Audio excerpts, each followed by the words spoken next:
It was moving day for some of Santa Clara County's unhoused as a new temporary shelter finally opened up today in San Jose. KRON 4's Amanda Hari has more on the new homeless facility and how some people in that area feel about it.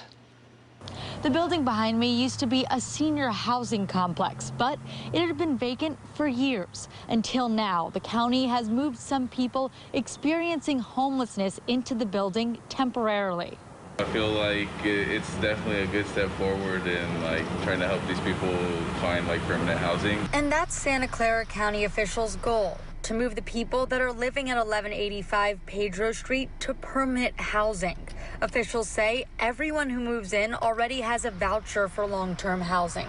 Santa Clara Deputy County Executive Key Lee told me in April they're trying to set people up for success. Full complement of property management staff. It's going to be staffed 24 hours a day, and we're going to have a pretty robust complement of supportive services. There will be counselors and case managers. I'm told 5 people have moved in. Eventually, the building will house about 80 people.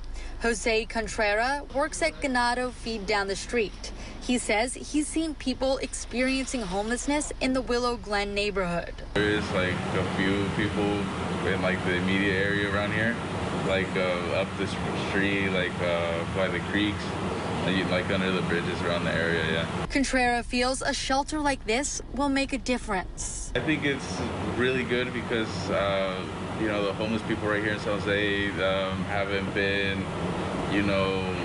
very, in my opinion, prioritized by the city. But San Jose District 6 Council member Dev Davis tells me not all neighbors are happy. The process has not included the community as much as it should have, and that's been a concern for the neighbors, as you might imagine. Councilor Davis's office tells me they're continuing to have meetings with the community about this shelter.